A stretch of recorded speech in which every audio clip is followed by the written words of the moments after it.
Muli ngang dinagsa ang nasabing Aurora Music Festival sa Cebu. At syempre, grabe talagang magmahal ang mga 18 dahil sa nasabi nga pong kahit umuulan ay nandoon sila nagtiis para mapanood ang lima or tinatawag nilang mahalima ang SB19. Well, bago po ang magsimula ang SB19 ay nagpapakilala sila isa-isa at makikita nyo na kahit na matagal na nga sila sa industry na kanila nga pong career or kinalalagyan, ay makikita nyo yung pagiging mahiyain pa rin nila. Well, at kahit alam nila na dadagsain at supportive ang kanilang 18, nandoon pa rin ang napaka-humble na act ng SB19. Ang pagiging mahiyain tuwing sasabihin nila, isa-isa ang kanilang pangalan. But anyway, narito po nga ang isang video na kung saan ibinahagi ng isang 18 or ng isang SB19 fan na kahit ngang bumabagyo, ay nandun sila para suportahan ang lima. Ayon nga sa isang 18, the love of 18 for SB19 stayed strong despite the heavy rain and strong winds. Grabe talagang nagtiis sila sa nasabi nga pong napakalakas na ulan at napakalakas na hangin. Nandoon ang 18 para suportahan ang SB19.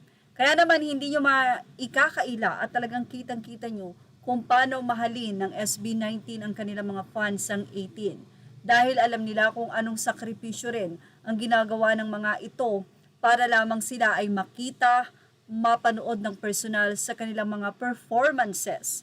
At nakakatuwa din dahil sabi nga natin, ipinakita nga ng nasabing fans na ito yung putik at lakas ng ulan, lakas ng hangin na kanila nga pong na-encounter dahil po sa pagmamahal sa 18 na yan. Parang in-enjoy na nga lang niya ang ambon, ang ulan, at medyo naiyak pa nga ang nasabing fans.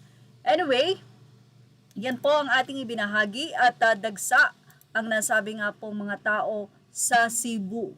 So marami po ang nagsasabi na mahal talaga ng 18 ng SB19 dahil for sure ulit 90% ng tao dyan ay 18. So 10% siguro yung casual na masasabi natin na hindi talaga fan ng SB19. Actually, matagal na po ang Aurora Festival ay naka-ready na nga po sila ang kanilang tickets, ang kanila nga pong mga merch at ang iba ay bumili pa ng mga merch para hindi lang dun sa pagbili na ng tickets ay maipakita din nila ang kanilang full support para sa SB19.